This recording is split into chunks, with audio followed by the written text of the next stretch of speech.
Good morning, everyone. Welcome to the regularly scheduled meeting of the Board of Public Works for today, Wednesday, February 27th, 2019. Commissioner Garcia, James, and Davis are present. President James, we do have a quorum. May we start with Bureau introductions, please, starting with Bureau Street Lighting. Good morning, Richard Saragumba, Street Lighting. Good morning, Kevin Min with the Bureau of Street Services. Good morning, Chris Smith, Bureau of Contract Administration. Good morning, Matty Lawn, Bureau of Engineering. Good morning, Mike Mullen, Bureau of Sanitation. Good morning, Ted Jordan, Public Works General Counsel. Fernando Campos, Executive Officer. President James, we received one speaker card under general public comment. We have no commentary under the Neighborhood Council comment section. We also received a speaker card on item number 5 for today's agenda. Okay, thank you. Agenda item number 1 is our bids for today for the Hyperion Water Reclamation Plant. Dr. Campos.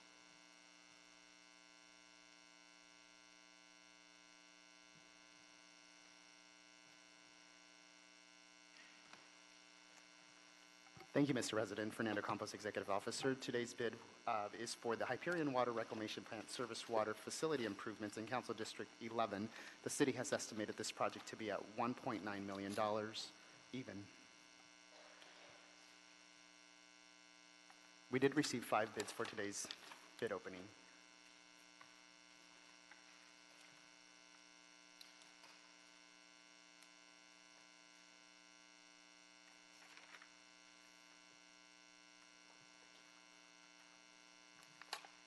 The first bid is from PCL Construction Incorporated for a total bid amount of $2,829,140 even.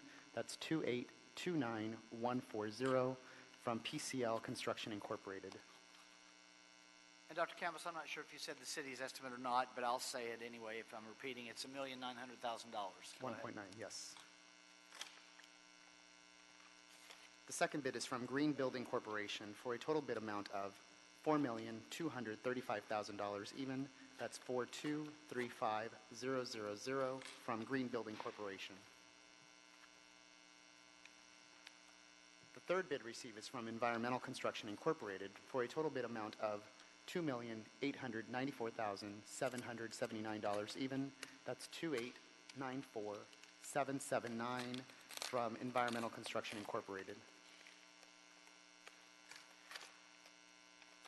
The fourth bid received for this project is from Kiewit Infrastructure West Company for a total bid amount of $3,044,000 even.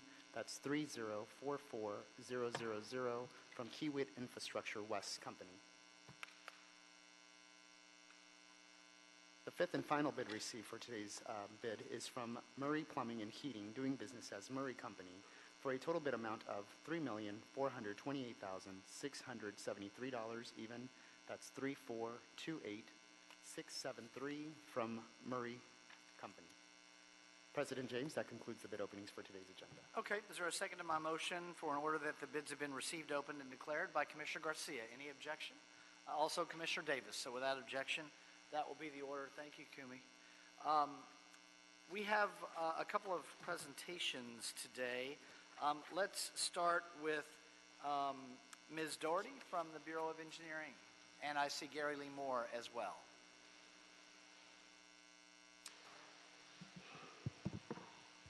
Good morning, Commissioners. It's a pleasure to be here today. Gary Lee Moore, City Engineer. I'd like to, it's two reasons today are very special. One is to recognize an outstanding employee in the Bureau of Engineering, but secondly, it's great to see Shirley Shaw. And Shirley, would you join me at the podium, please? Shirley, thank you.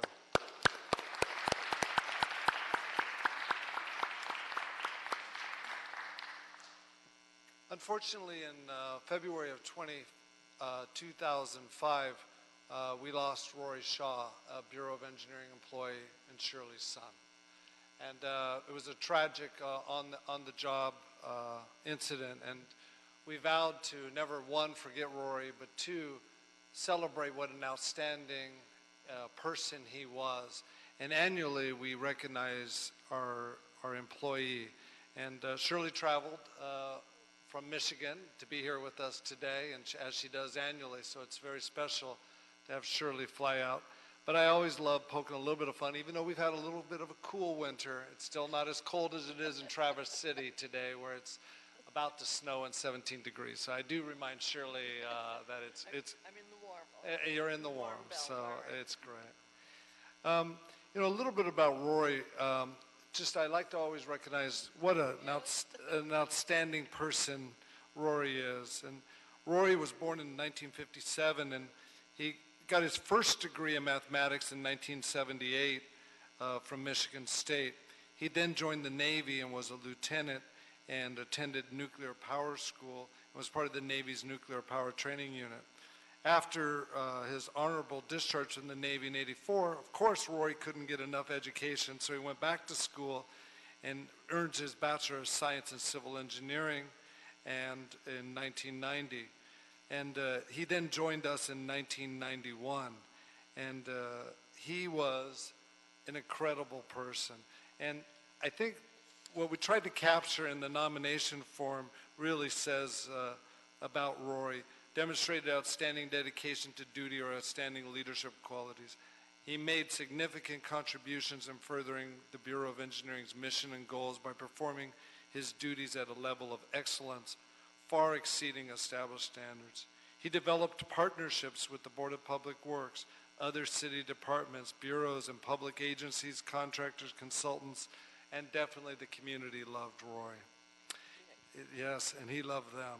He established a reputation for professional service, and he recognized and was respected by his colleagues, clients, and supervisors as definitely an expert in this area. And through the years, we've been able to honor outstanding people who reflect Rory. And I'm happy to say that many of them are here today. From 2007, we have Isam. Raise your hand, Isam. We have Jean from 2009. We have Steve from 2010, Paul from 2011, Hortensia from 2012, Dr. Carol Armstrong from 2013, Maria from 2014, Jackie from 2015, Elisa from 2016, and I think Dave will be here from 2017, and last year's award winner, Arson from 2018. Round of applause to our past award winners. It's such a special honor inside the Bureau to be recognized, and I really appreciate them being here today. We're going to hear from a couple speakers that want to share a little bit about Katie. And I want to start off just by saying I had the pleasure of supervising Katie when she worked in our board and council liaison. Katie's the type of person you can kind of give a one or two word direction that you're not even sure what the direction is, but she figures it out. And that is a Rory attitude. Rory, we need to fix it. That was about the extent of the instruction, and Rory would fix it. Same with Katie. She has that inner ability to just take a few minimal directions and run with it. And of course, she gets along with everybody, and people turn to her for her expertise. So I'd like to ask our speakers to join me here at the podium, Deborah, Chris, and Ken. Ken, why don't you start off, and then Deborah's going to join, and Chris. Okay. And we'll make Katie just listen to all this. Actually, Katie, why don't you come on up and join us up here? This year's 2018 award winner is Katie Doherty. I'm trying my Irish not very well. Well, good morning, Ken Red, Bureau of Engineering. It has been my pleasure to know Katie her entire career. I was in her division when she started, and I met her first day on the job with the Bureau and with the city, and I've got to watch her grow. And she came in that first day right fresh from college and was kind of wide-eyed and looking around like, what have I got myself into? And she has grown into an outstanding engineer. As Gary mentioned, I got to work with her again as she was the board council liaison.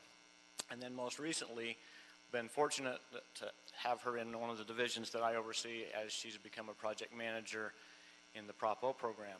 And I want to just share a little story that just kind of exemplifies what Katie has become over her career. A couple of years ago, we had traveled down to New Orleans to a national conference for the Water Environment Federation. And she made a presentation on a little project that she was the project manager over, just a $80,000 job of Machado Lake rehab. 80 million. I didn't write that down. But That came in under 80 budget. Way under budget. Way under budget. But the point of the story is, not me, we know I'm not very good, but Katie is. And she was giving this presentation, and you go in at that conference and you present to your peers. So she walks into a room of about 150 people. Let me explain who her peers are at this conference. Those 150 people will be made up of men and women who've had 30-plus years of experience in the water industry. Many of them will be PhDs. They'll be presidents and vice presidents of the major consulting firms. They'll be general managers, directors of public works from all over the country. And those are the peers. And so I know from experience when you speak at that conference, it's a little intimidating when you walk into 150 people and you're thinking, okay, I better not make any mistakes. I better make sure I have the right number of zeros on the dollar amount, because these people know what they're talking about. Well, Katie stood up to talk, and she commanded their attention and their respect. And she delivered a flawless presentation. She fielded their questions, technical, answered them without batting an eye. And in fact, later that afternoon, as we were on the bus going back from the convention center back to the hotel, people still recognized her and began to ask more questions about her project. And I thought to myself, she is speaking to her peers. And I just want to, that just exemplifies what Katie has become in her career. She is the best of the best. She exemplifies the legacy that Rory has left for us about going above and beyond. She's always prepared.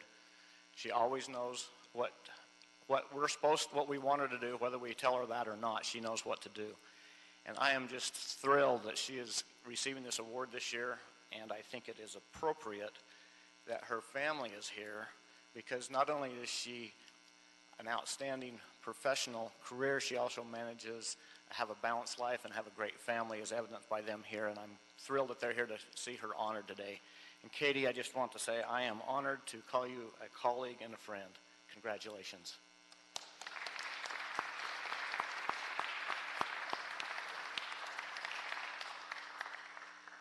Good morning, Deborah Weintraub, Chief Deputy City Engineer. I've had the pleasure of working with Katie for the last year on the Taylor Yard G2 project, which is a project along the LA River that culminates 25 plus years of people's aspirations for the river. So it's a little bit complicated, and we have a lot of opinions and coming at us. And Katie has been the project manager for this, fielding a lot of different information. I take great pleasure in being able to work with such an outstanding employee. And just to reiterate what Ken said, the fact that she is a mother and that we can talk about the hydraulic flows in the river and then talk about her kids, I take great pleasure in that there is a balance and an interest in maintaining really serious professionalism and also making sure her family is well. So it gives me great honor to be here today to see Katie receive this award on behalf of your son, because I think she truly represents what your son represented for the Bureau of Engineering. Thank you.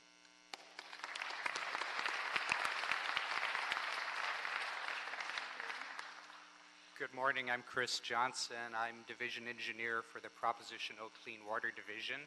I've been Katie's supervisor for the last a little over 2 years.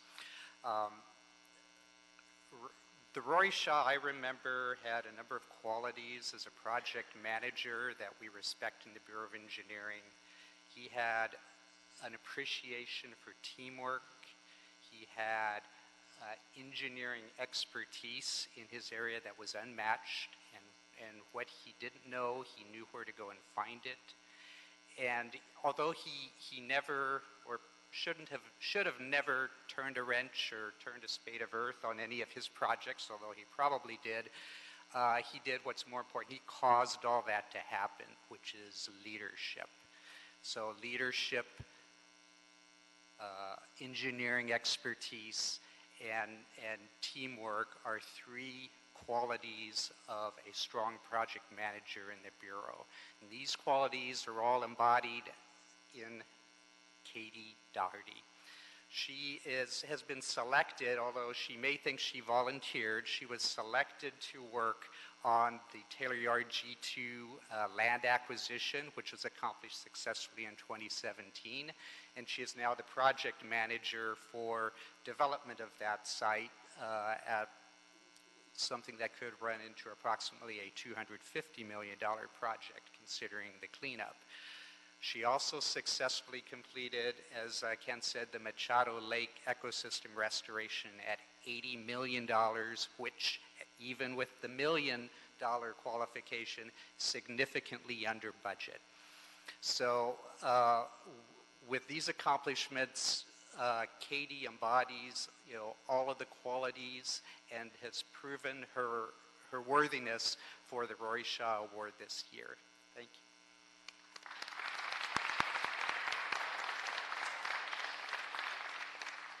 Commissioners, before we turn it over to you, I would like all the Bureau of Engineering employees to please stand up who are here to support Katie today.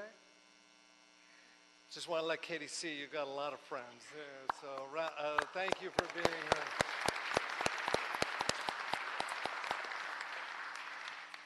Well, with this, Commissioners, I'd like to present Katie the award as the 2019 Rory M. Shaw Outstanding Employee. Thank you.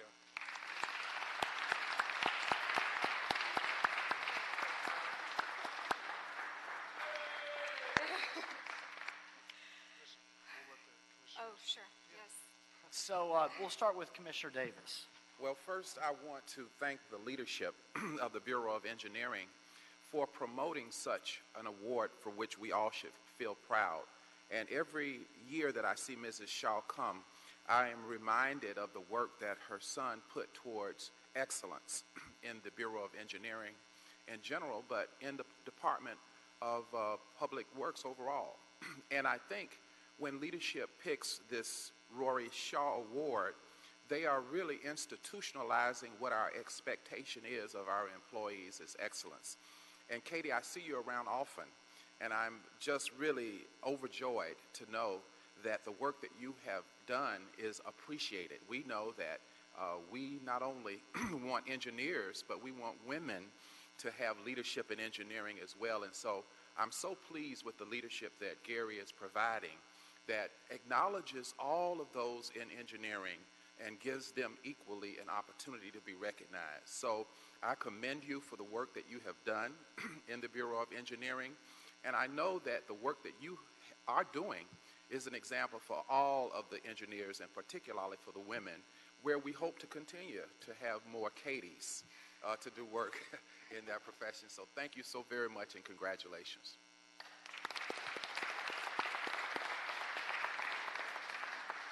Commissioner Garcia. Thank you, President. Katie, congratulations on everything. I really, I've gotten to just recently know you, and I think you're fantastic. And just given the fact it's impressive of all your colleagues being here today. So congratulations, not only because you're a great engineer, but you're able to also be a great mother. I'm pretty sure if you exempt these qualities here, I'm sure you're doing it at home too. So congratulations to the, are these your kids? Oh, wow, you have little kids. Even more impressive now, so more kudos to you.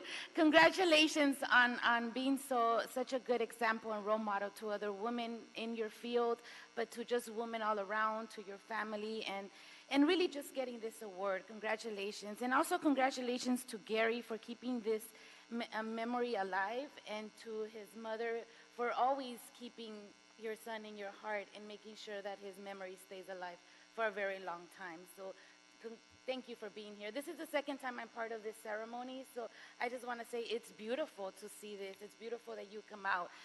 Congratulations, Katie. You deserve all of this, and what a great testament of all the folks that are here supporting you and will support you for the rest of your career. We're proud to have you in the city, and please stay. Don't go anywhere because we want to make sure that we see your kids grow with us here. So congratulations. Thank you. Thank you, Commissioner Garcia. Shirley, it's good to see you again. I guess, as Commissioner Garcia mentioned her second, I guess this is my sixth of these, and what reminds me is how fast the years go. You know, that we've had 6 of these in the 1 year that I've been here. It is, you know, the years go fast, but sometimes the days seem long. And it continues to be a tribute to the amazing work and memory of your son. Katie, congratulations to you. You know, when you look at the alumni from this group, and I think that's really all that needs to be said in many ways.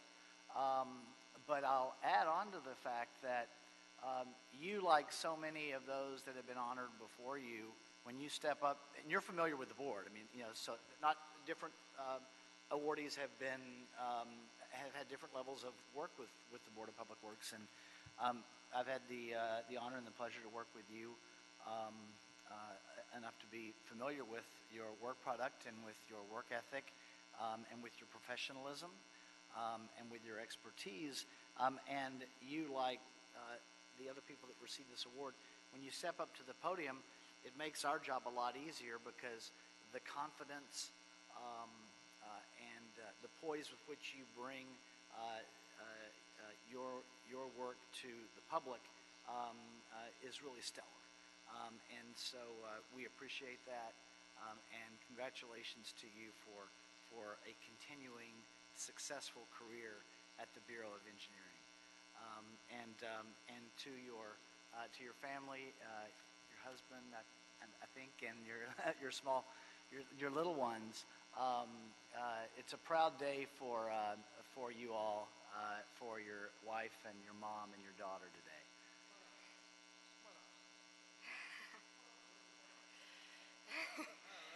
Why not? Yeah.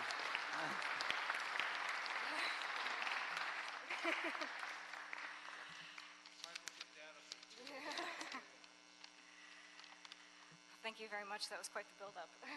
Thank you, Gary, Deborah, Chris, Ken, everybody that said such kind words, and commissioners. Receiving this recognition truly is an honor for me. Every year when I hear the winner that's announced, I'm always like, oh yeah, that's a good choice.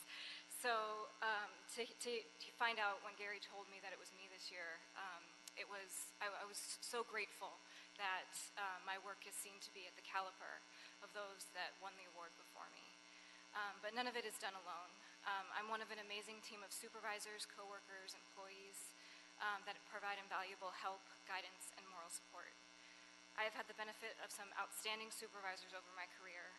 Julie Allen, Andy Flores, John Saldine, Chris Johnson, Ken Redd, Deborah Weintraub, and Gary Lee Moore himself. They each have strengths in their leadership that I've used to develop my own management style, and I thank them sincerely for the trust that they have put in me. I have been given an incredible number of opportunities during my time in engineering. I've served as the Bureau's liaison to this board and to City Council. I've represented the city by presenting projects at international conferences, and I've helped manage some very high-profile projects, not least of which is my current adventure on the LA River. When I think back in my career in engineering and try to identify exactly what it is that I like about working here, it's hands down the people. It's the diverse communities of Los Angeles that we serve. Each time I start a new project, I really like getting to know the community, the issues, the history of that neighborhood. Working in stormwater, my projects are usually located where water naturally occurs, so the history of the site often dates back to indigenous settlements. And it's really interesting to peel back the chapters of the history moving forward. I'm sorry, I had to write it down so I don't forget anything.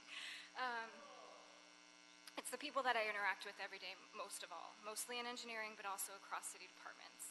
It's the integrity, pride of work, and general helpfulness of my colleagues that I enjoy. Many of these folks knew me when I was still Katie Clark, when I was a sleep-deprived but joyful new mother, twice, and when my mom passed away unexpectedly about a year ago. The outpouring of support and the insistence that I focus on my family during that time was exactly what I needed.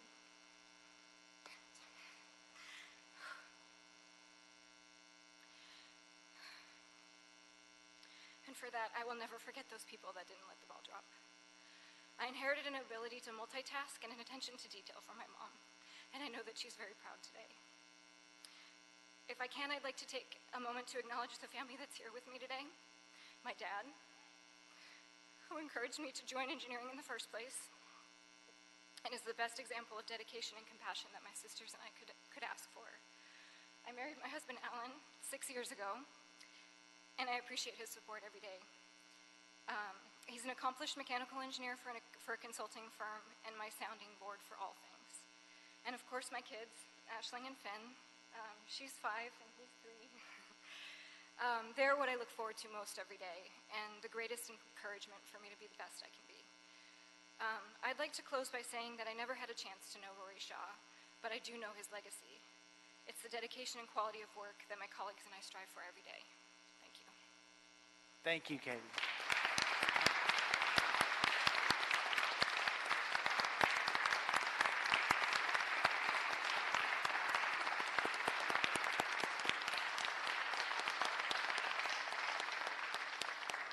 So, Gary, if we could take a quick photo with Ms. Shaw and yourself and Katie and her family. We'll take one moment, and then we'll return to our agenda.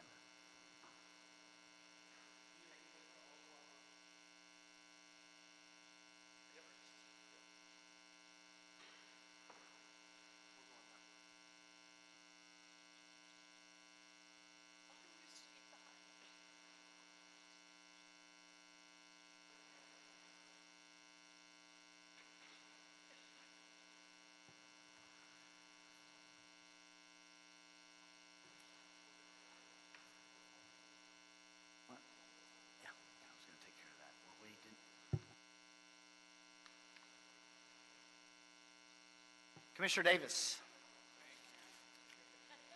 for our second presentation this morning. Yes, thank you very much, Mr. President and distinguished members of the Board of Public Works and leaders. Today, as we come to the end, or near the end, at least the last meeting here for African American Heritage Month, we want to make 2 additional recognitions to the work that we mentioned in our last meeting. In terms of the contracting, we have been working in trying to increase not only minority business inclusion in general, but in terms of addressing the data that reveals that we have an underrepresentation of subcontracting, particularly at the African American community. We know that in the Los Angeles County area from which we choose small businesses, we have 7.1 African American businesses from which we select small businesses in this region in terms of the local hire pool.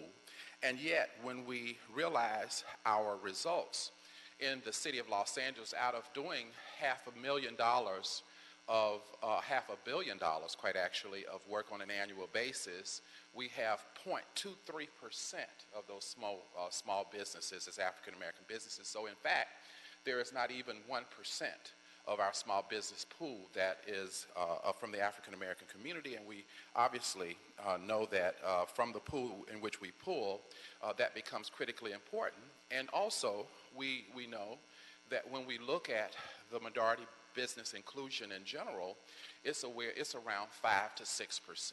So not unlike other larger metropolitan areas, we look at the data and we set a vision for what we aspire to have in terms of reflecting the services we provide with tax dollars to be able to reach as many people in the community that are paying the taxes. Because everybody in the community who's of age and is working pays the taxes. We don't do it proportionately, we do it equally. And we try to the degree possible, given the fact that we have to have people who are certified and qualified, we try to make sure we have an open door. I will add to this issue that we are fortunate to have a leadership from our mayor in his back to basic principles that makes it clear that we are an open door for all of our citizens. And equally, the city of Los Angeles has had minority business mandatory requirements that says that we too in the city, those of you who are leaders, seek to make sure that we have an accessible government for all of those who can participate. Moving forward, in order for us to change the reality of what we expect, we can only do that with individuals who are prime contractors who have made a difference. Last week, I was able to present 2 of the top 3 firms that have made a difference in terms of inclusion for small businesses that are minority in general, and in particular, those who've even hired African American firms given the data.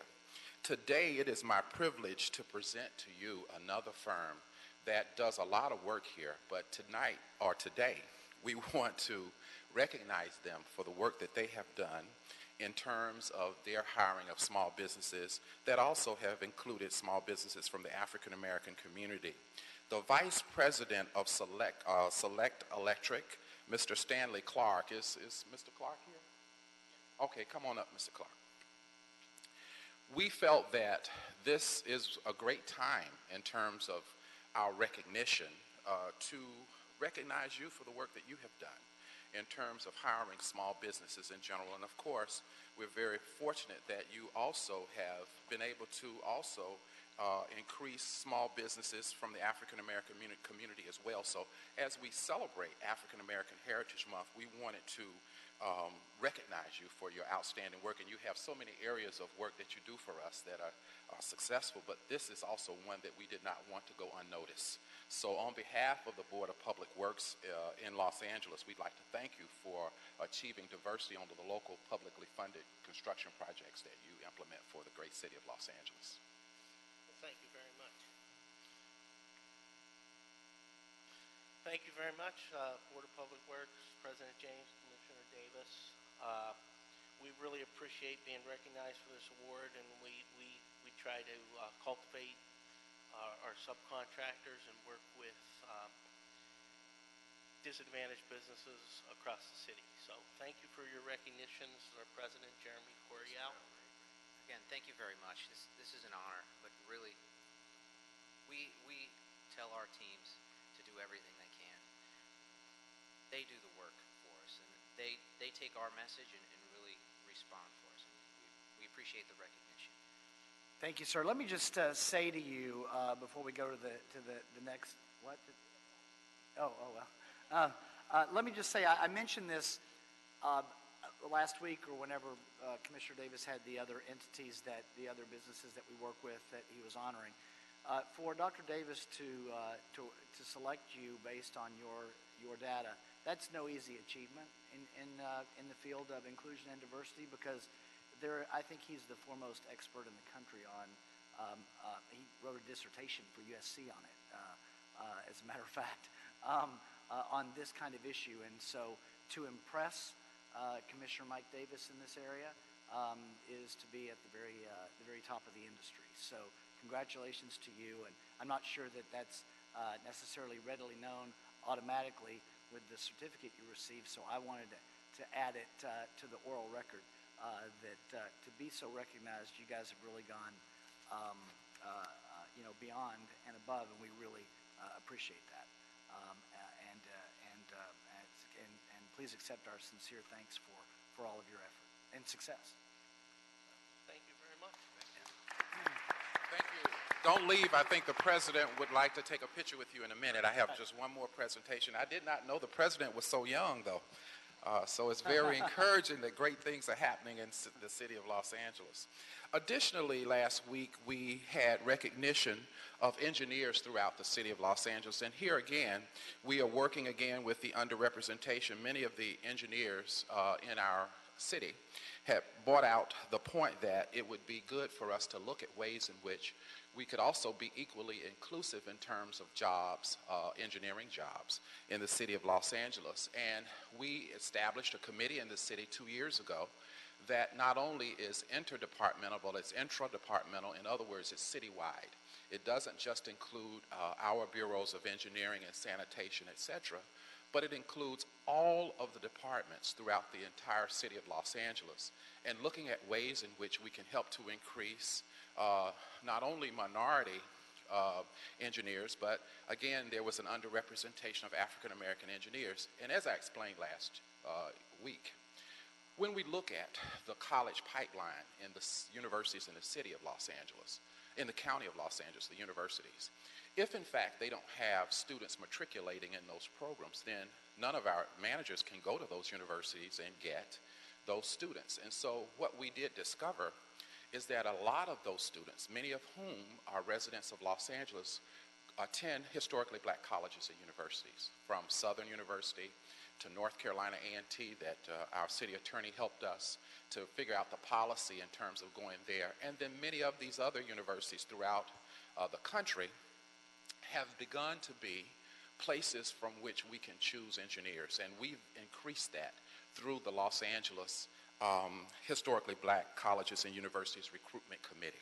And again, it involves engineers from throughout every department in the city of Los Angeles. We have made tremendous progress this year in terms of being able to identify those talented, gifted, and qualified students who are eligible for interviews. We've increased them this year. We have a recognition today that we were not able to make last week because of scheduling that I'd like to make today. And this comes from the Department of Building and Safety. And the person that I'd like to honor is a woman, and we know that, again, gender equity is equally important in engineering. Cora Johnson, and Cora, you can come up, and I see that one of our other senior members of the committee, Stefan Tucker from the Department of Water and Power is here, so you can come and stand with us as well. But Cora Johnson is an architectural engineer from Cal Poly St. Louis Obispo. And she came to the city of Los Angeles Department of Building and Safety 29 years ago and has been doing an outstanding job there as working as a civil engineer in that department. It is a department that has employment opportunities available, as well as some of our other departments who are participating. But uniquely, I am very grateful to her participation in our recent discovery of talent at the Black Engineers of the Year conference that is held in Washington, D.C. And again, this is the conference that is coordinated by the deans of the historically black colleges and universities, and they work meticulously with each of the students participating, most of whom are graduating seniors, and they are coached on what to do to prepare for interviews. And we've seen a dramatic difference in the quality of the students at this conference. Cora was instrumental in helping to make sure that Los Angeles had a very vibrant present at the DC conference. This was our first year going, and helped to identify students that hopefully will be able to be involved not only on the list, but hopefully get hired. So we will, through this committee, begin to look at some of the barriers and some of the things that we need to do to make sure that these students that we have discovered can be successful in the future in being a part of the Los Angeles City Engineering Corps. To that end, I'd like to thank Cora for the work and the energy she put into our presentation at the Black Engineer of the Year conference held in Washington, D.C. So she has been with us for 29 years and, of course, approaching 30, Mr. President, and we want to commend her. And on behalf of the mayor of the city of Los Angeles, Cora, we thank you for your service, your outstanding service as an engineer in the city's Department of Building and Safety. And most of all, I want to thank you for the contribution that you have provided to our committee. Thank you. Thank you.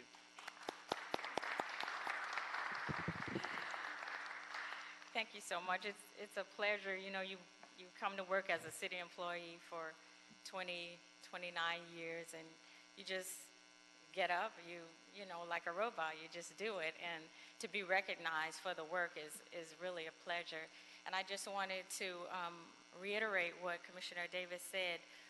When I came to Los Angeles, I'm from Jacksonville, Florida. I graduated from high school, came to Los Angeles to go to Cal Poly San Luis Obispo, not knowing that most of the engineering schools that I would have attended are on the East Coast. I came out here, and when I got to Cal Poly, I did not see any engineers that look, or engineering students that look like me.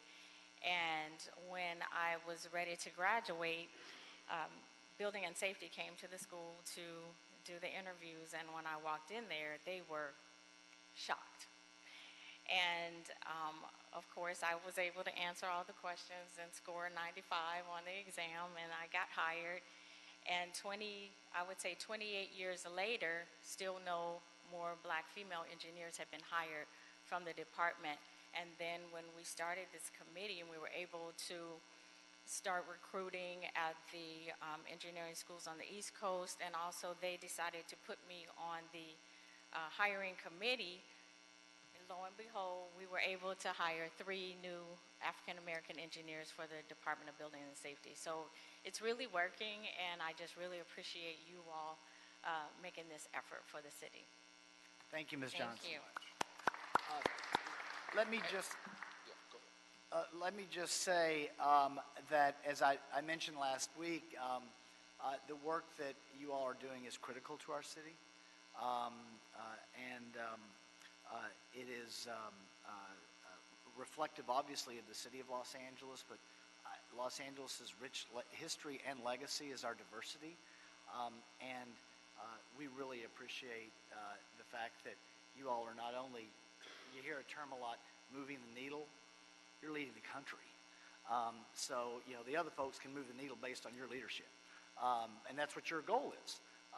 But you really are setting an incredible example for the nation. So we really appreciate it. And thank you for your dedicated career with us.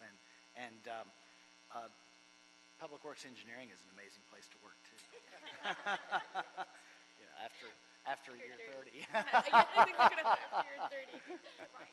Commissioner Garcia. Thank you, President. Congratulations. I can't tell that you've been working here 29 years. You look fabulous, great, and I don't know what you've been doing. So I'll talk to you later about that. But congratulations. You've dedicated really 20, going on 30 years now of your life to the city. We appreciate that. And like you said, I really related to you when you said you just get up and you go and you do what you have to do, and that's basically what we do.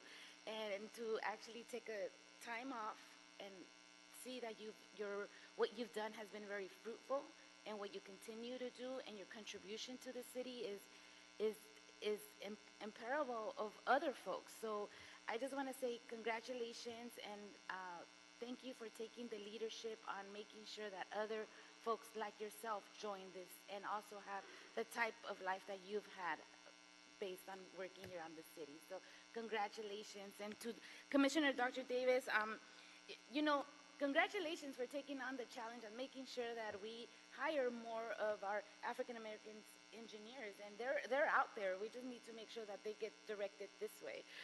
So congratulations, and for that leadership, I look forward to working alongside with you on that. But I just have to say that you kind of gave us also a challenge too.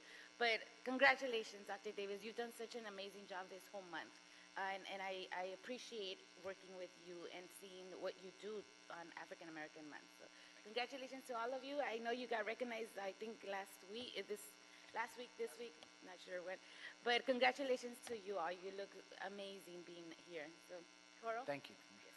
Thank you. I just wanted to conclude, Mr. President. I know Yes. we got to go, but I want to thank the Bureau of Contract Administration. They globally approach every community annually in terms of outreach to have inclusion of potential people, small businesses. And on tomorrow, they will be doing the same in South Los Angeles, which will include African American small businesses as well as others. And we do it in every area of the city strategically.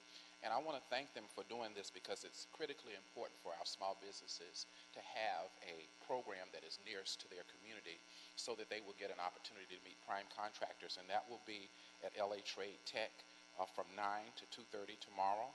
And it's called Building with the City of Los Angeles. It's called Construction Matchmaking. And this is one of our annual events, and it's a wonderful way in which to conclude and commemorate African American Heritage Month as well. Thank you so much, Bureau of Contract Administration. Great, thank you. And thank you, Commissioner Davis, to you and Commissioner Garcia. You work on these events as well. We appreciate that.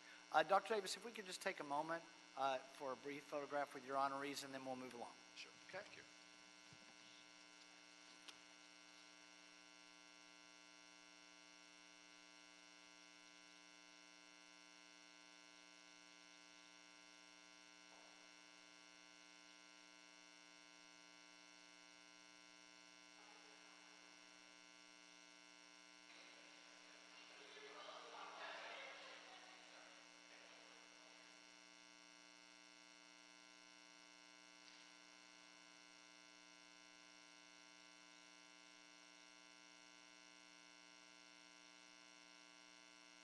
We have speaker cards on agenda item number 5.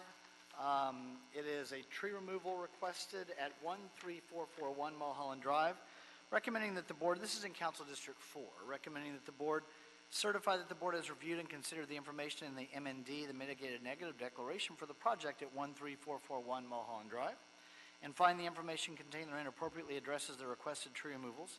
Secondly, find that the project will not have a significant environmental effect under the above described MND, as the imposition of the mitigation measures described in the MND incorporated herein as project conditions, and that there is no substantial evidence the proposed project will have a significant effect on the environment pursuant to the city's CEQA guidelines and is compliant with the state CEQA.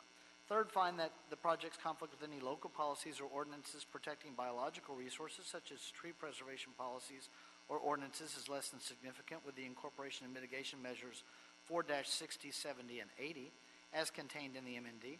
And fourth, review and approve the request for the fee permit to remove 2 coast live oak trees, 3 Engelmann oak trees, and 1 California black walnut tree. That's a total of 6 trees. Tree replacements are required. Mr. Banuelos?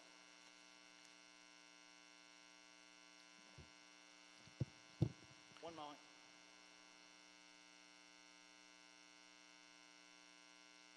Let's have Mr. Herman. He put in a card. Go ahead, sir.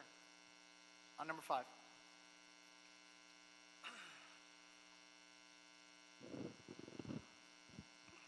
We're all familiar with trees. We know how important they are.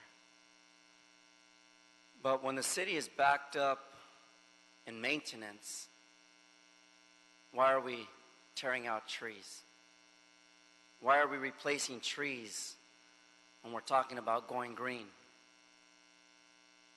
Why do we continue to bring harm and stress to the population of people who live in poverty, can't get the needed adequate services for maintenance, for shrub removal, tree removal, plant removal, endangered species removal? Why is that? Tell you why. Because we got a racist, fascist, fucking city called Los Angeles who don't look at themselves twice in the mirror for every time they point a finger at the population of poor people on our streets who need trees, who need shrubs, who need rats, and who need typhus.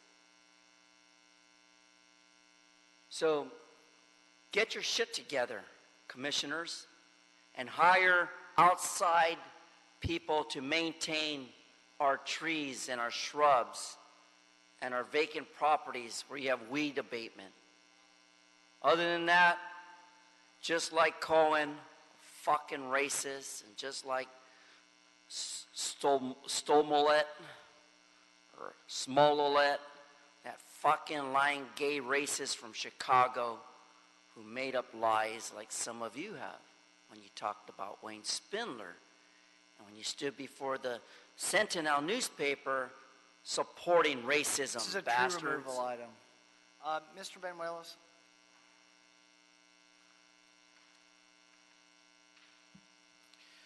Good morning, President James, Commissioners, Bureau Representatives, City Attorney, Dr. Campos. Hector Banuelos with the Bureau of Street Services, Urban Forestry Division. Michael Rostami, the property owner, is proposing to construct a single-family residence with an attached 2-car garage, covered patio area, and swimming pool at a property located at 13441 Mulholland Drive. The property is within the Mulholland Drive Scenic Corridor, and proposed dwelling will have a residential floor area footprint of approximately 3,621 square feet on a vacant lot measuring approximately 11,143 square feet. The lot's topography slopes steeply downward from the street, and the property owner is required to implement slope stability measures in order to construct the residence. Mr. Arshir Mahmoudi acquired the services, is the property representative, acquired the services of Ms. Shelley Sparks, the registered landscape architect and certified arborist, to provide a protected tree report and address the project impact to the protected trees on the property. Initially, the applicant sought to remove 8 trees, but through collaboration with the stakeholders, the applicant and the consultant sought alternatives in preserving additional 2 trees, which then reduce the number of trees to be removed to 6. The 6 protected trees identified for removal are growing within and directly adjacent to the footprint of the proposed new residence and will be severely impacted by the construction. The 6 trees identified for removal are 2 coast live oak trees, 2 Engelmann oak, and 1 Southern California black walnut tree. That didn't make sense. Hold on. The math is wrong. It's 2 coast live oaks and 3 Engelmann oaks and 1 Southern California black walnut. The trees identified for removal measure approximately 7 to 19 inches in cumulative diameter. I'm sorry? 6 trees, yes. Yes. Okay.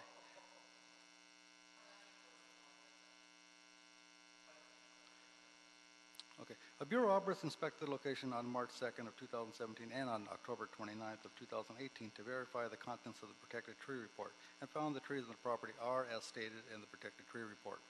The Bureau agrees that reasonable development of the property will require the removal of the 6 protected trees as noted within the report. The Department of City Planning prepared a mitigated negative declaration for the project findings and the project's conflict with any local policies or ordinances protecting biological resources such as tree preservation policies or ordinances is less than significant with the incorporation of the mitigation measures contained within the report. If approved, the applicant will plant 6 48-inch box size coast live oak trees and 6 48-inch box size Engelmann oak trees on site to replace the removed trees. The survival of the tree replacement shall be guaranteed for a period of 3 years by bond. There is only room to feasibly plant the 12 replacement trees on the site due to the existing trees on the property and the proposed dwelling. The applicant shall deliver 12 24-inch box size coast live oak trees to the Department of Recreation and Parks for planting of the trees where feasible planting sites at a park in the respective council district. If the board approves the protected tree removal, the tree removal permit shall be issued by the CCLA upon notification of the Bureau of Engineering that a bond has been posted. The 4th Council District, the Community Forestry Advisory Committee, and Department of Neighborhood Empowerment were informed of the tree removal permit request on December 8th of 2018. Any questions? I don't have any questions. Any questions? Thank you. I note that we have the property owner and the representative here. Are you here just in case there's questions or clarifications? Okay. Do you have anything you wanted to add? Okay, come on up.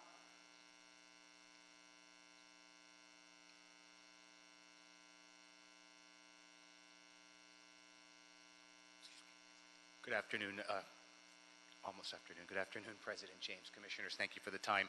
Michael Gonzalez representing the property owner. The staff report incorrectly reflects 6 trees. It's actually 9 trees, which is what was studied in the mitigated negative declaration. It's 2 black walnuts, 3 Engelmann oaks, and 4 coast live oaks. And I can name the trees in the tree report by number and letter if necessary. Yes, please. So the 2 walnuts are trees 7, tree 2. The 4 coast live oaks are trees 6, 15, J, and E. The 3 Engelmann oaks are tree 8, 9, and 11. It appears there was an error in the plotting originally in concept. As we move towards construction, that error was discovered and some additional trees are being impacted. 1 tree referenced in the staff report, tree 12, is actually going to be saved. So we went down 1, up 2, for a total of up 3, for a total of 9. All of which, again, were studied in the mitigated neg deck, and therefore, I think the CEQA clearance is adequate to issue this permit. Understood. But regarding the replacement tree, does that change the calculation on the replacement trees? I believe it would, Okay. President James. Can we do this today online and live, Mr. Jordan, or do we need to have a revised board report? I believe we can do it today. Okay. With the clarification So in the record. these are 4-to-1 tree removals because of the protecteds. Correct. And they're 2-to-1 for the non-protecteds. Correct. Okay. So what I'd like for you to do is I want to hold the item on the table. Mr. Banuelos, you'll sit down with Mr. Gonzalez. Yes. You'll come back and report on the revision, so we'll have the record squared away before we file a Certainly, motion. President James. on this, We'll okay? crunch the numbers and get back to you. Great. Thank you so much. All right. Agenda item number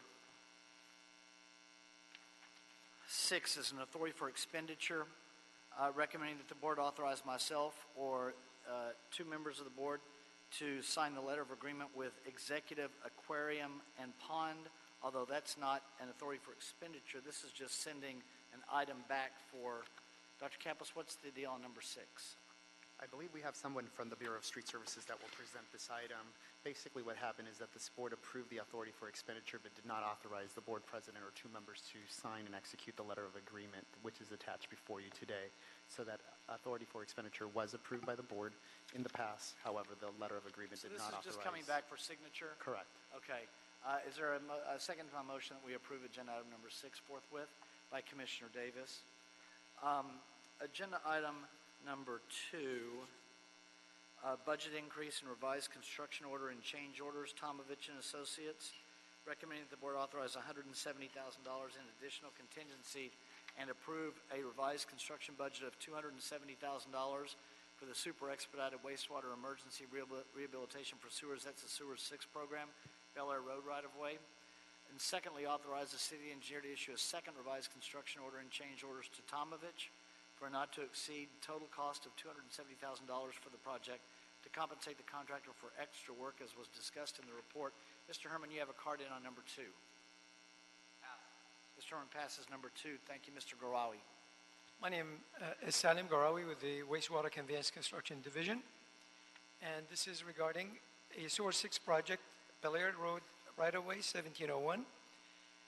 And the staff recommendations are, once again, authorize $170,000 in additional contingency and approve a revised construction budget of $270,000 for this project.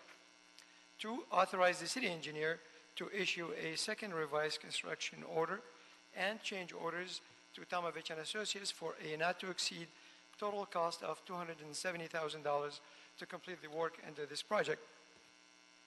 This project is located in West Los Angeles on a 20-foot sanitary and sewer easement. The existing 8-inch pipe is about 15 to 20 feet deep, built in 1946, and located on a steep slope on a private property. The initial scope of work included 3 spot repairs based on review of pre-construction closed-circuit television tape, an incomplete closed-circuit television tape. And I say it's incomplete because the pipe condition did not allow for a complete tape. So the construction order was issued to Tomovich and Associate for approximately $40,000.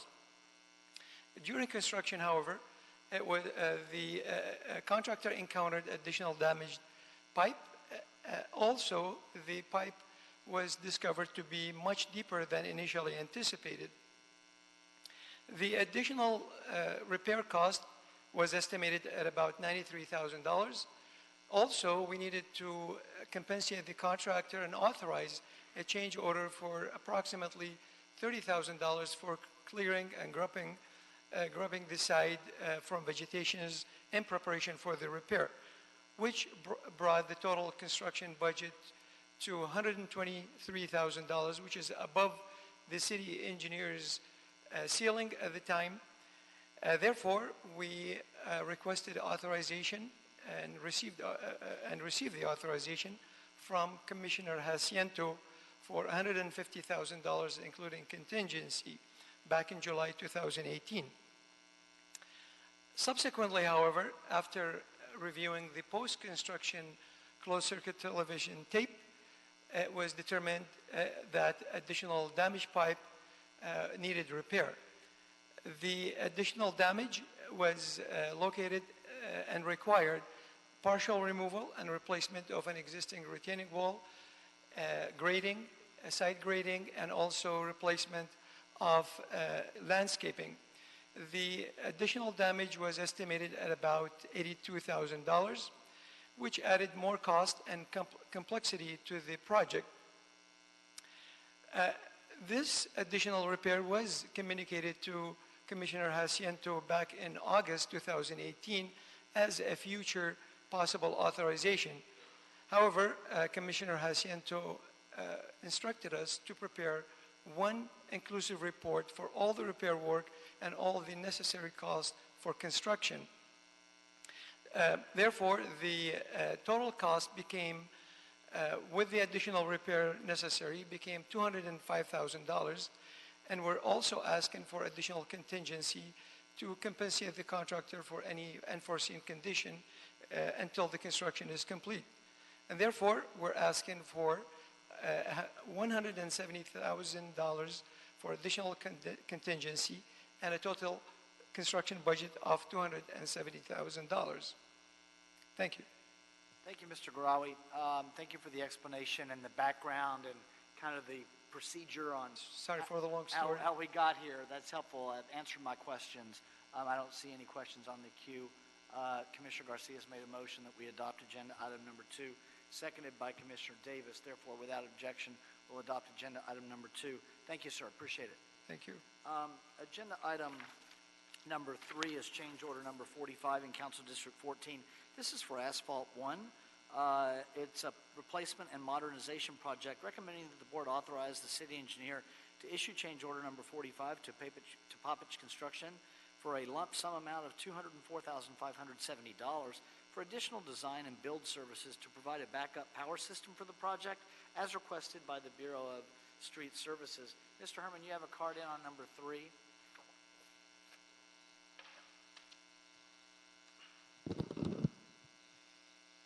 So we're speaking about CD14, and we're in question whether or not CEQA was involved in this lump sum amount.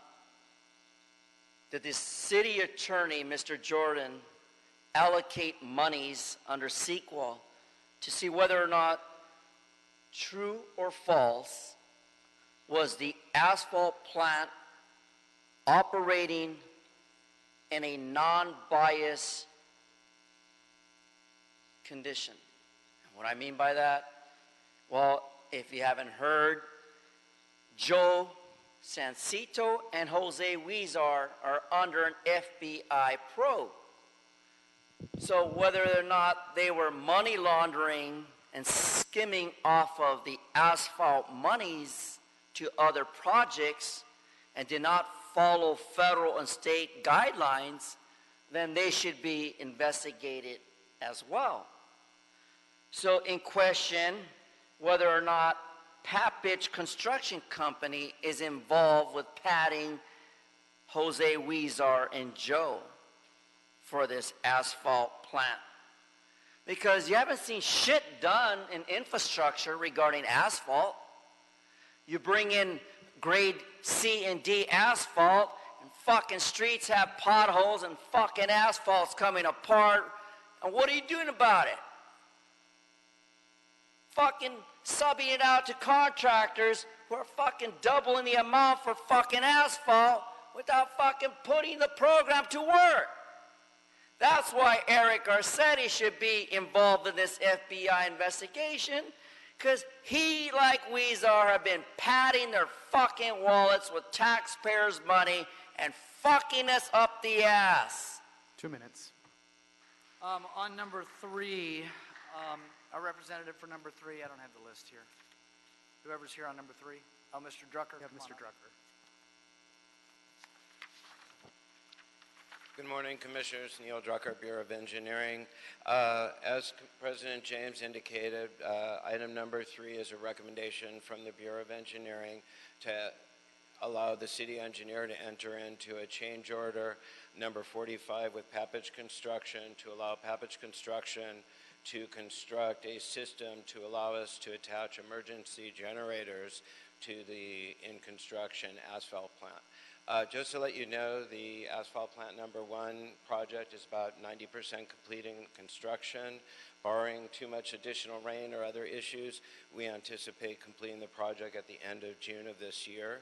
The project was originally a design-build project. We completed basically what we call bridging plans, 30% plans for the project, and then turned it over to a design-build team, which included our contractor, as well as consultants and actually another operator of an asphalt plant that assisted us in completing the plans in the project.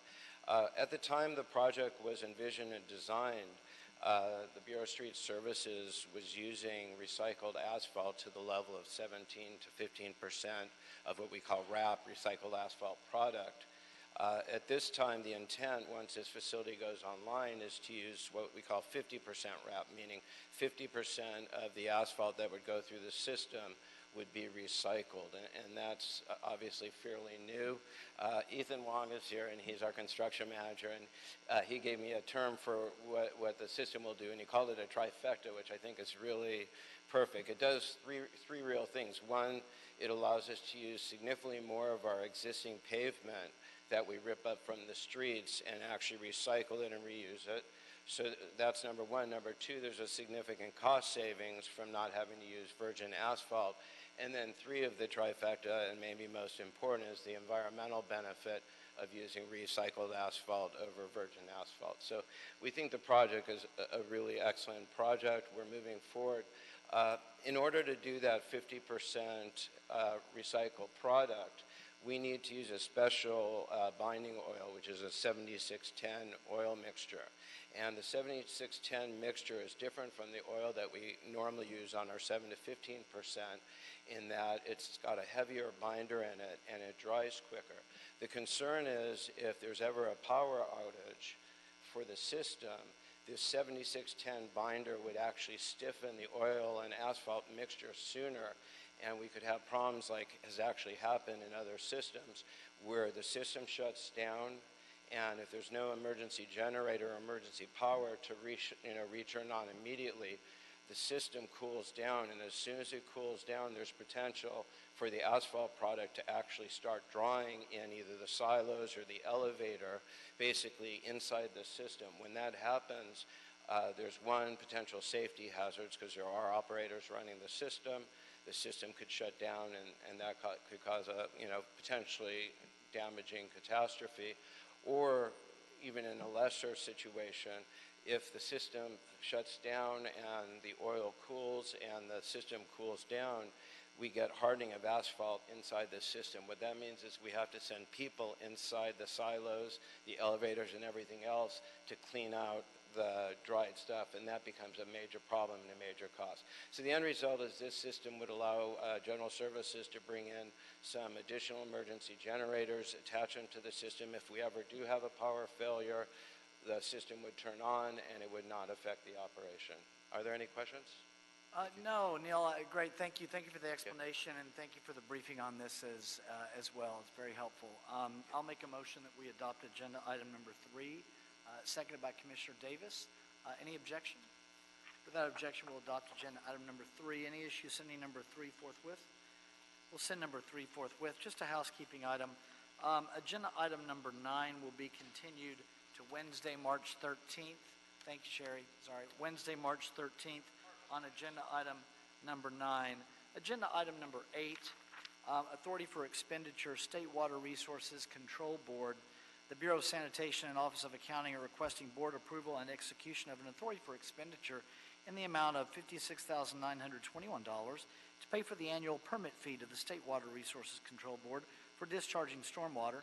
The invoices for the period October 1, 2018 to September 30th, 2019 for that year. Mr. Chen, go ahead, sir. Good morning, President James, Bureau Representative, and Commissioners. My name is Sam Chen. I'm with the Sanitation Financial Management Divisions. I'm here for the item number 8, Authority for Expenditure for State Water Control Resource Board. Yeah, we got to pay the bill. Yes. Mr. Spindler, you have a card in on number 8? Go ahead, Mr. Spindler. Well, it says for the goat. The goat has a card. Yeah. Go ahead, sir. Well, you've been around here long enough. You know how this shit works. So what's this? I'm only getting 1:14 to speak? We Please start his clock. Look at this. It's in seconds. You have 2 minutes, sir. Okay. It hasn't started yet? No, look at that. 99 minutes, I'll take it. Okay. So now... We'll keep time for you, Mr. Spindler. Okay. They'll keep time. Okay, so now, why are we paying this bill? Now, as you know, when Curran Price used to be a city councilman in Inglewood, he never paid his utility bills. He never paid his water bill one fucking time. The city did. So let's do this. Let's not pay it and see what happens. I like that idea. What do you think? I think Ara likes that idea. She finds it quite fascinating. No, actually, she looks really horrified right now. But I say in the new criminal kingdom we live in, I mean, we've just had an FBI raid in November, and nobody's been indicted. So we are above the law. We are the legislative body. So $56,921 will be taken and placed directly in Jose Huizar's pocket at the end of the day. Let's give it to Jose Huizar. He needs it for his defense fund. Jose Huizar is a fine gentleman. Jose Huizar raised millions of dollars for Salesian High School to help all those children.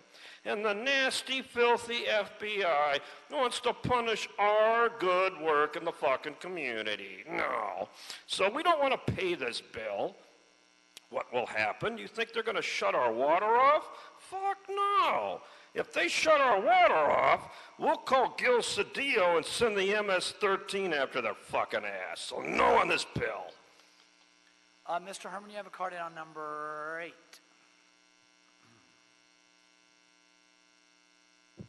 Yeah, look at this. All of a sudden we have a payment of expenditures. But what Mr. Chan didn't identify is that John P. Doyle, the judge who represents the people, has spoken. For the record, Mr. City Attorney Jordan. You see, when annual permit fees and legislative people believe they don't have to pay their bills because they believe Salesian High School and the money laundering of the Catholic Church will protect your dumb ass, niggas ain't gonna happen. But you see, FBI is aware of why we can't pay our goddamn bills.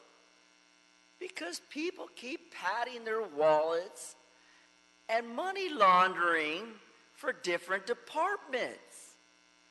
And they weren't aware of it until that jackass shithole, stupid Jose Huizar from Salesian Bishop Amora High School and the Sentinel got their ass in trouble.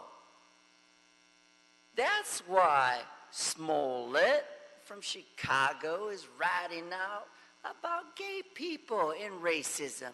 This is not an issue about racism. It's an issue about paying your annual fucking permit.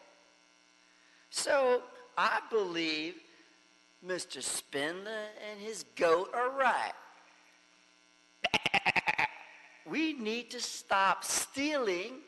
We need to stop the corruption here in City Hall. And we need Mr. Chan to come up with a budget and report that reflects we're paying the fucking bills. Any questions on number 8 after Mr. Chen telling us why we're paying the bill? This is, we do this every year, correct, Mr. Chen? It's annual payment, correct? Okay, great. I'll make a motion that we adopt agenda item number 8.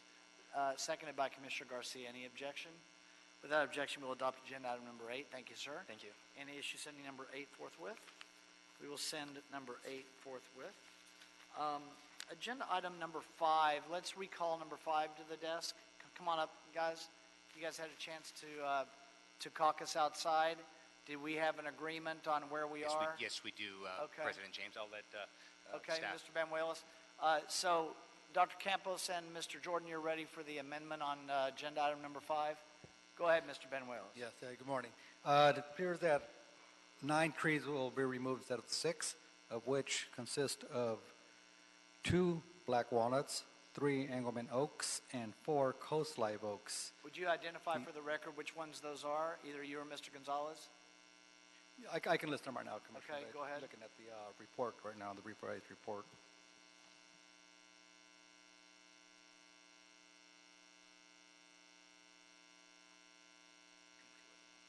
Okay, number 7 and 2 are the walnuts. Yep.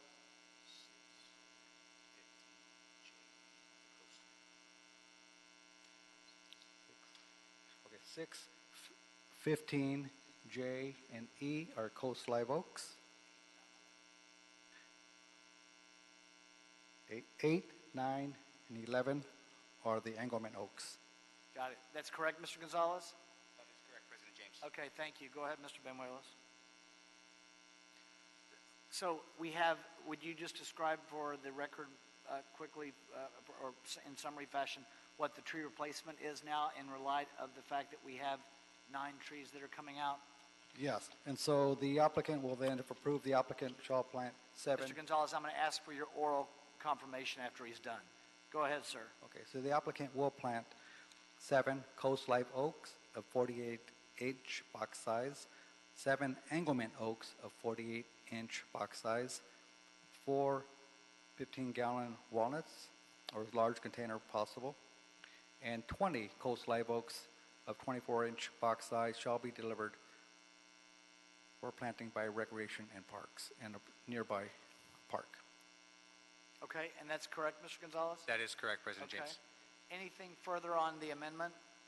Okay, that'll be the amendment then. I'll make a motion that we adopt number 5 as amended, seconded by Commissioners Garcia and Davis, so that'll be the order. Thank you for being here. Thank you, sir. Thank you for the clarification. Thank you, Hector. Thank you. Any issue sending number 5 forthwith? We'll send number 5 forthwith. Agenda item number 4 is the ordinance of intention, a weed abatement, recommending that the board approve the weed abatement ordinance of intention for 2019 and the hearing dates as listed below. City Council ordinance of intention, 10 a.m. Tuesday, March 12, 2019. Board of Public Works public hearing, 10 a.m. Wednesday, April 17, 2019. So that looks like about 5 weeks later. And then public hearing and final ordinance before the City Council, 10 a.m. Wednesday, May 8th, 2019. That's another 3 weeks, it looks like, over that span. And on number 4, Mr. Cohen, is it? Who do we have for number 4? Mr. Costa. Yes, welcome back, sir. Oh, Mr. Herman has a card on number 4. I knew I was looking for it. Mr. Herman, number 4. I don't have one, Mr. Spindler, but I'll record you as... In regards to CD I got it. all, CD all, talking about cannabis weed abatement, did you hear the outcry from CD6, Nuri Martinez, yesterday? She's asking why we can't control weed abatement. But the bitch doesn't realize you all passed Measure 64. And we need weed and not abatement. Because we have politicians who like weed. We got elected officials who participate with weed. And you got a jackass like me who's against fucking weed abatement. That's why I've been trying to clean up the community in CD14.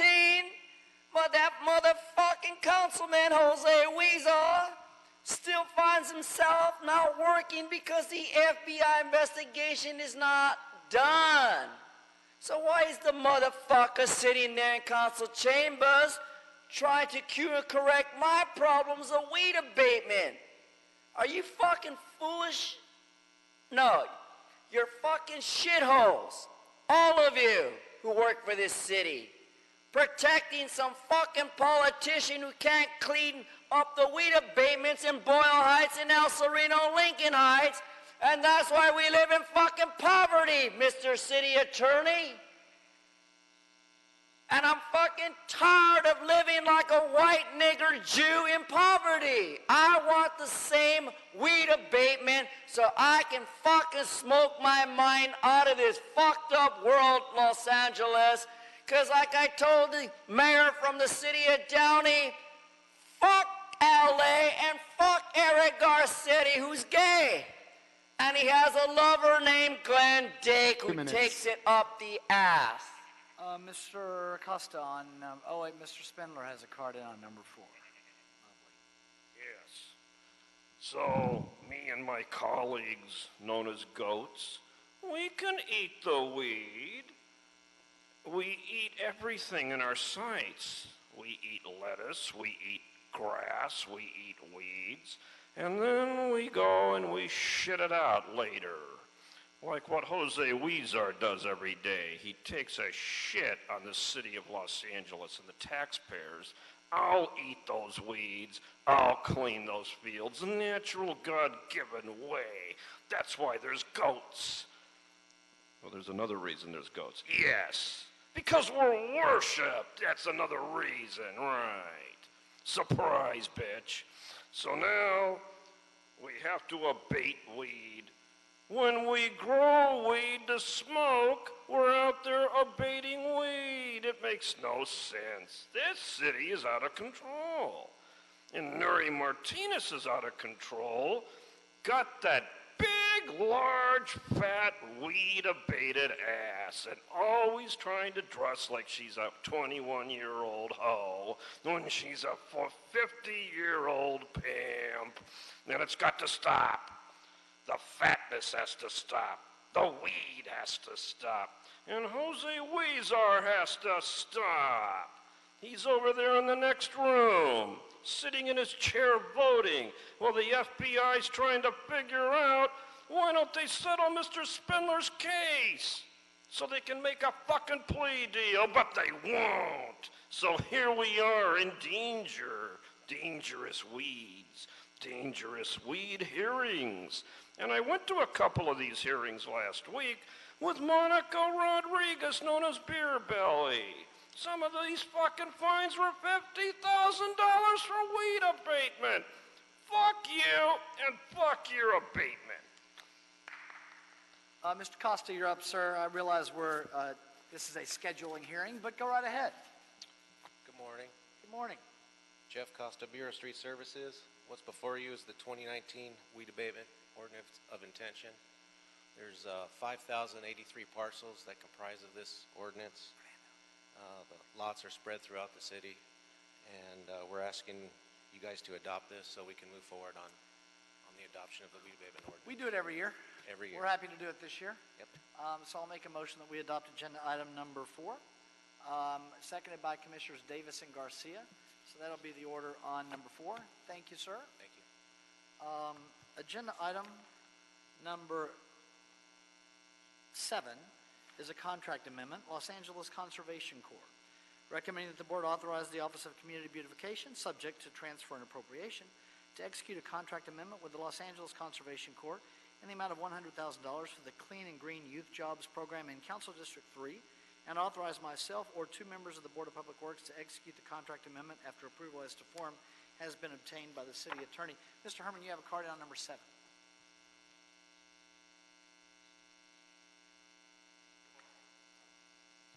But he goes first.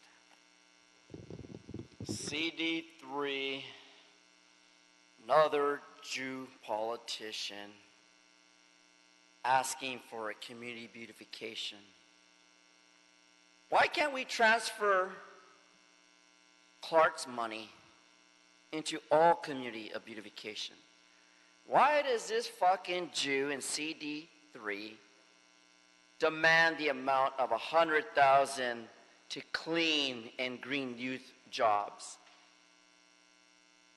As you look around, there's no youth working.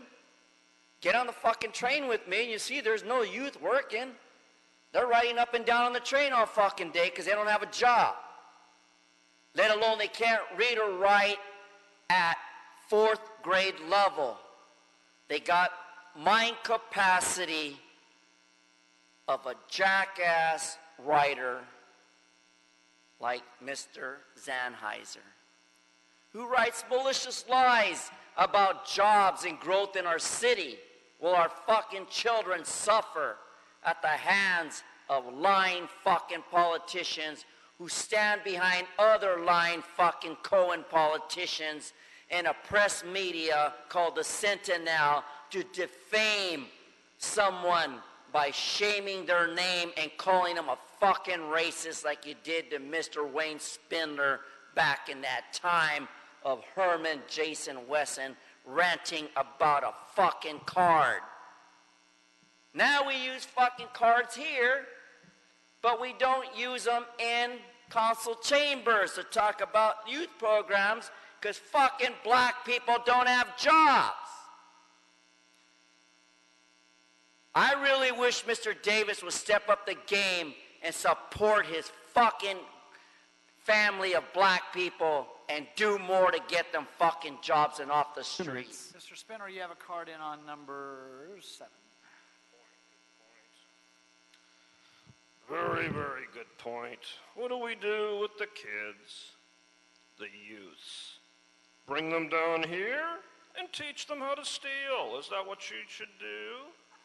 Teach them how to become a Davis. Teach them how to become a Joel Jacinto. The fallen man, yes. Remember, Aura? Remember, you had the Filipino-American here on the panel? Why isn't he here?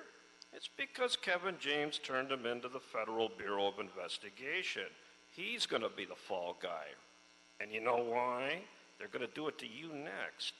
Because you're a Latina and you wear little yellow fucking jackets, symbolizing weakness in the order of things, yes. And you know, you look at Davis, he's got his bow tie and his genteel behavior. It's all a lie. He really has horns. He's a vicious goat like me on his time off, yes. They will slaughter the weak, all to steal. Watch out, Aura, when they have the 2 signature contracts, when they delegate to you the authority to sign for the 5-member board, now 4 members, they'll use that as evidence to incriminate you. They're going to take your kids away, and you're going to raise them behind bars if you listen to this guy and you listen to that guy. Because they did something to my friend Mr. Spindler like they did to the Smollett case. They fucked him in the ass using the media. Yes. And they're going to fuck every kid that comes in here in the ass. The first thing that happens is they want you to bend over, drop your fucking pants, and welcome to the cock of City Hall, and Glenn Dake sticks it up their ass, and then, and only then, can you work. Mr. Rotch, you're here on number 7, in case you forgot. 7 or? Yeah. We will, we'll go ahead, we're amending the Conservation Corps contract.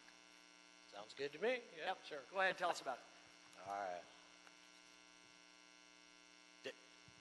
right. Yeah, Paul Roch, Office of Community Beautification. LA Conservation Corps is one of the nonprofit community-based organizations under contract with our office. They have projects and crews that work throughout the city, cleaning, planting, and beautifying local neighborhoods and communities.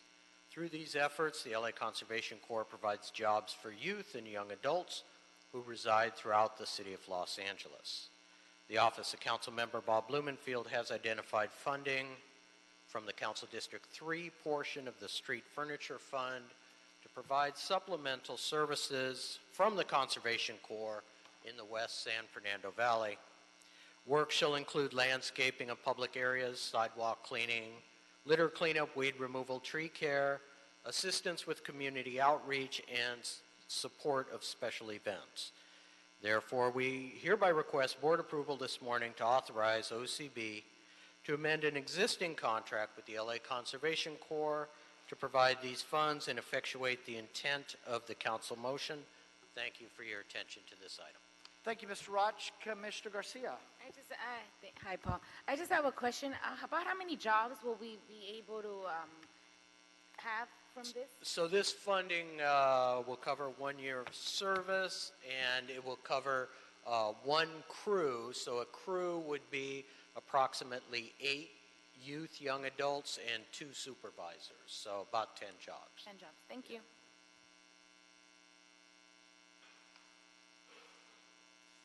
Thank you, Commissioner Garcia. Commissioner Davis has made a motion that we adopt agenda item number 7. We do this regularly, of course, with the LA Conservation Corps, and our best wishes on to them for continued work with us. Seconded by Commissioner Garcia. Without objection, we'll adopt agenda item number 7. Thank you, Mr. Roch. Dr. Campos, we cleared the desk other than general public comment? That is correct, yes. Okay, Mr. Herman, you put in your card first. Go ahead, sir.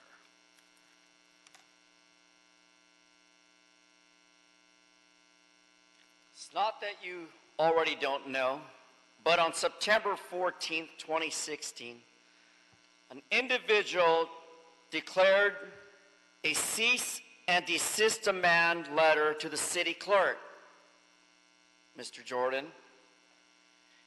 and it asserted that the city had violated the Brown Act by preventing him or her from speaking in a meeting, as you've heard they've done in the past with myself and other people.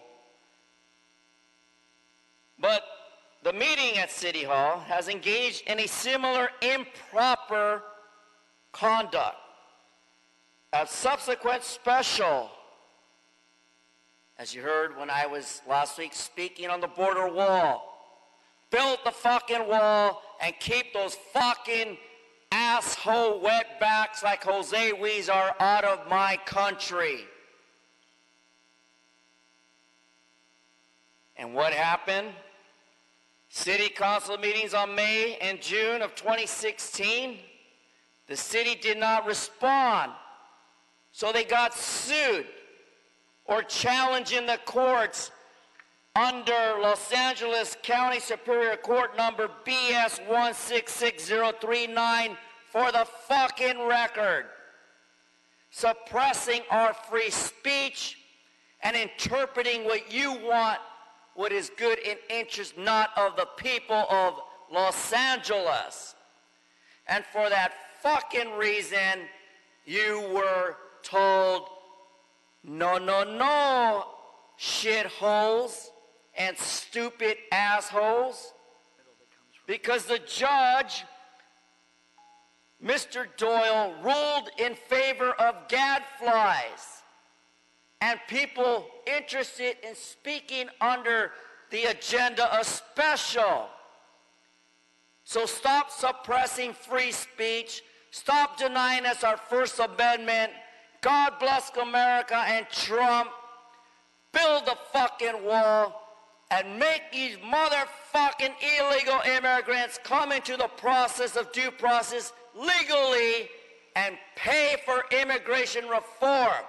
Fuck Nancy Pelosi and Davis. Fuck that Kamala cunt Harris from Washington who don't do shit, that fucking stupid cunt bitch. That's what she is. And the same goes for Monica Garcia from LAUSD, that fat cunt bitch. Mr. Spinner, you have a card in, sir. Look in the back of the room. What do? You call more cops. They're going to save you. So here we go, February 22nd, in the Second Court of Appeal, Second Division. That's where I went on my restraining order appeal against Herb Wesson. I lost. That was before the FBI raid in November this year. Now, they're scared shitless over there in the Reagan building. Those judges you have bought and paid for now have to start making real honest decisions. They don't want to go to fucking prison. See, they know what they did to me. They're all over the place. You have paid hundreds of thousands of dollars in bribes in the last 2.5 years to get me out of this building. And they tell me everything you fucking do. I've always had a back channel to every scheme and bullshit thing you do. It's because you guys set up Joel Jacinto. I was here and I told him to resign and get the fuck away from you. He didn't listen to me. Now look at the mess he's in. And that's because Kevin James is a former federal prosecutor. He has people in the Bureau. He knows who David Grove Nance is very well.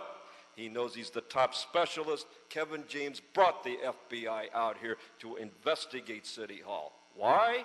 When they get indicted, he'll run for city council or the city attorney or even mayor again and win. This is what the fuck the plan is. Don't you get it?